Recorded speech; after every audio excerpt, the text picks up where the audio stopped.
Assalamualaikum warahmatullahi wabarakatuh. Kami dari kelompok 5 akan mereview buku yang telah dibaca oleh masing-masing anggota kelompok. Nah, baik teman-teman, kita akan lanjutkan cerita novel yang berjudul dari ini. Kita akan lanjutkan minggu sekarang, dan minggu sekarang itu sampai tamat ceritanya. Nah, jadi setelah si Reni ini terjebak ke dalam kehidupan si Benjamin itu, nah jadi dia itu menjadi bagian dari kelompok yang menipu itu. Nah, jadi si Reni itu mulai hidup berpindah-pindah bersama Benjamin dengan kelompoknya. Nah, ternyata mereka itu adalah penipu yang sering menyamar untuk mendapatkan uang dari orang lain. Jadi ikut penipu, jadi kelompok penipu kayak gitu. Nah, si Ren ini ikut terlibat, tapi sebenarnya jadi Ren ini merasa tidak nyaman dengan perlakuan itu gitu. Jadi udah terjerumus, cuman si Ren itu tetap hatinya kayak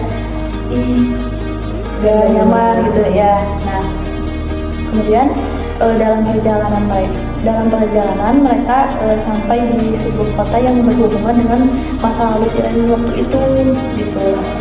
Kan si Ren itu kayak orang yang hilang, kemudian yang disebut panti asuhan gitu. Nah, sekarang tuh udah terjerumus ke si Benjamin itu. Nah, di sana juga si Ren itu mulai menemukan petunjuk tentang keluarganya. Jadi ia tuh sadar bahwa masa lalunya itu sangat rumit dan banyak menyimpan rahasia gitu. Nah, kemudian masalah itu mulai banyak bermunculan karena kelompok mereka itu dikejar orang-orang yang ditipunya gitu. Kemudian keadaan juga semakin berbahaya lah buat si Ren itu untuk jadi semakin tegang lah gitu. Terus si Ren juga harus ikut menghadapi situasi yang sulit gitu. Nah, tapi Ren juga melihat di sisi lain dari Benjamin, yang kadang si Benjamin itu melindunginya seperti orang tuanya.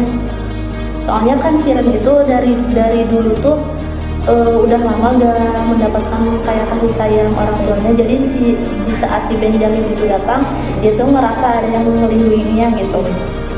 Nah, tapi di sisi lain juga tetap melakukan kejahatan gitu. Nah, hal ini membuat si Ren bingung dan mulai mempertanyakan kehidupan yang dia jalani itu sebenarnya tuh kayak gimana gitu. Nah, saat konflik semakin besar dan terjadi kejadian yang membuat semuanya menjadi kacau, terus dari situ si Ren akhirnya mengetahui lebih jelas tentang dirinya dan masa lalunya. Jadi si Ren itu mulai berpikir dewasa buat menjalani kehidupan yang kedepannya tuh kayak gimana gitu.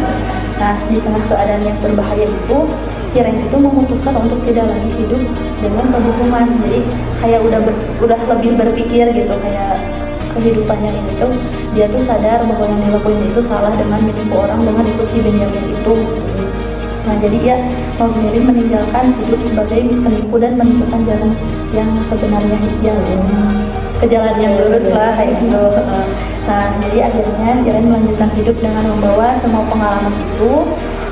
Ia menjalani lebih berani, lebih mandiri lagi, dan lebih paham mana yang benar atau mana yang salah. Terima kasih teman-teman telah mendengarkan cerita dari buku ini. Sekian dan